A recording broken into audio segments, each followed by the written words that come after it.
reka njesi sintera haleluya uyu nguyu arayinterera ukintu utagira namavuta haleluya sinyagira pi je ndashimana yuko cano yanje yagarutse. Amen. Iryo jambo narifite kuvuga Imana yabwe icubahiro. Sindashima neza mfite amasaha 12 yuko nabyaye. Man shit. Izo bintu Yes. wenda mutanazumvishije si ikibazo Imana yazumvishije. Ndashimana yuko navuye muri maternité amahoro. Nabonye umubabaro w'abagore ndaheba. Nahoze bibwira president narahebye. Takinorenza. Rero ndashimana ko Imana yantabaye ndahava amahoro ntahana umwana muzima utavunitse akaboko. Man shit. Ndanumbira gusa ibibiri mw'ijuru. Shimira kubana awiteka. Ndanumbira gusa ibibiri mw'ijuru. Shimira kubana awiteka.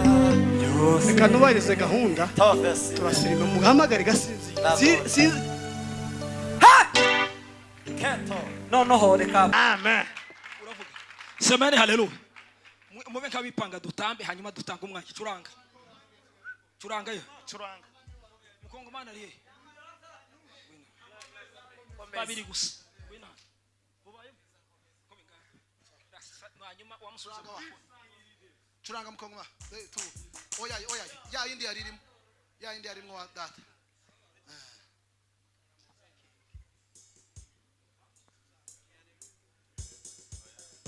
Yewe wa musazi muremure we ubona wakora iki imbere ya Zerubabeli uzahinduka. Yewe wa musazi muremure we ubona wakora iki imbere ya Zerubabeli uzahinduka. Ababiba barira tuzabona umusaruro wabyo. Niduturidiba tuzane tubonye. Ababiba barira tuzabona umusaruro wabyo. Niduturidiba tuzane tubonye. Musozi ubona wabonye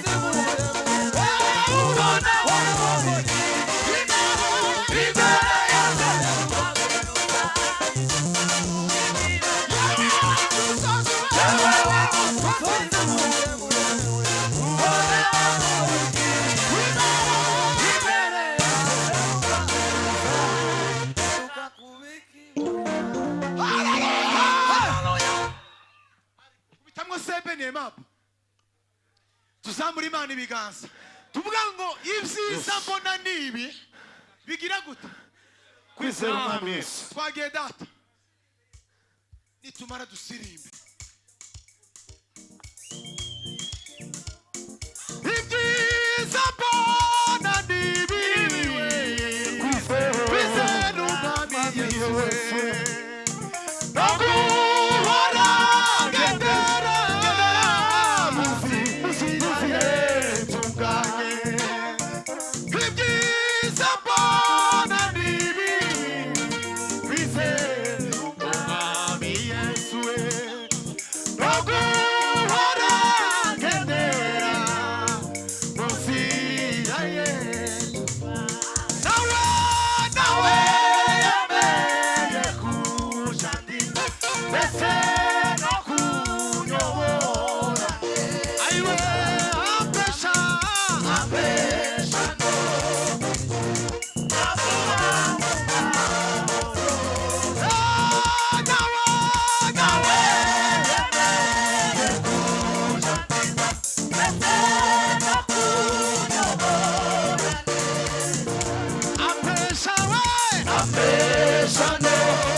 mwicare Imana ibagirire neza. Nza nibagirwa kubisobanura. Iyo umuntu ahagaze gutya nza numva bikatitse. Ko bimeze. Amen. Tugire bite. Haleluya, haleluya. Bwana asifiwe. Ngahe curanga mukomeze mufashirizwaho muri. Hari ikibazo wa?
Mana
umuntu ufite ahubwo adafite ikibazo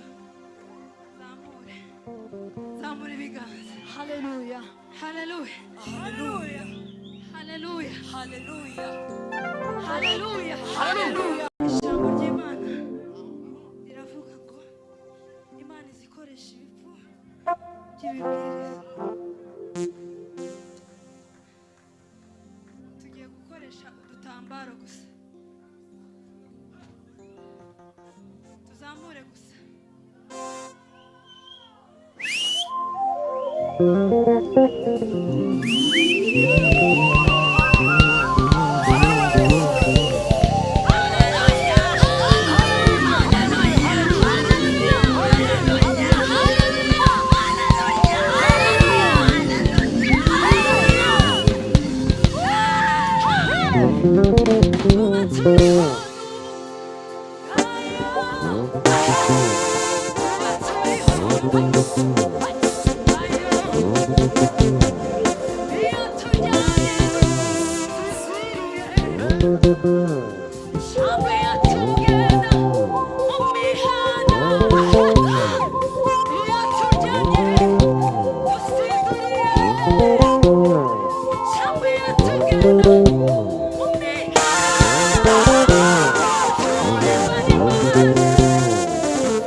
Abadiaspora bari hano bazumva ku mutima banyegere hano yituma amafaranga.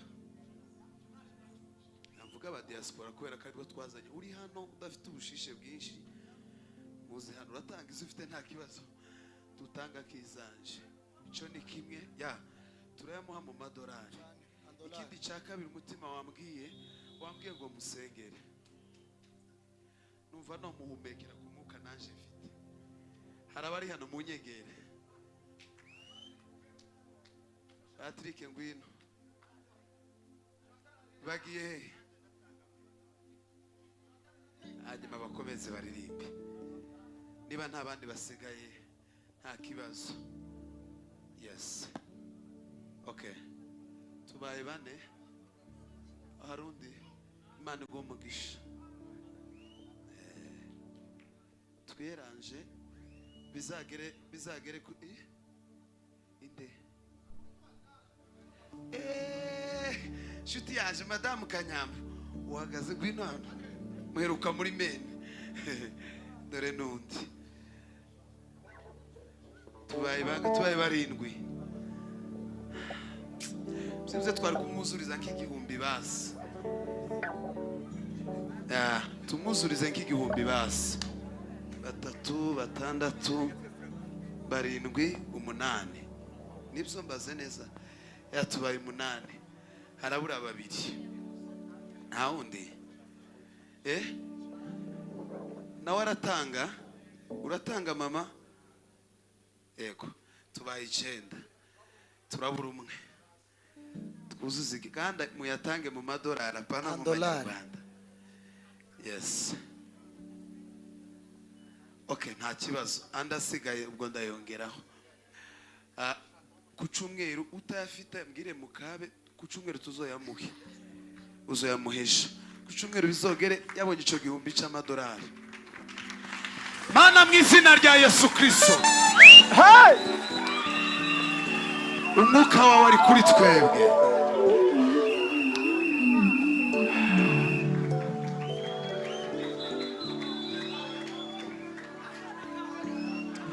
Ugire neza Valeri Imana. Impano y'Imana murimo yaguke.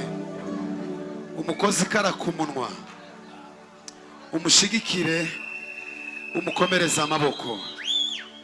N'izina rya Yesu Kristo. Turamutwikuriye ku mugaragaro. N'izina rya Yesu Kristo.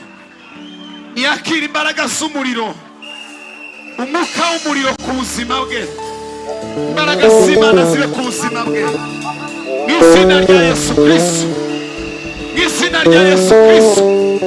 Isi mumve. Abantu bamumve. Ijuru rimushigikire. N'izina rya Yesu Mwami wacu. Amen. Thank you.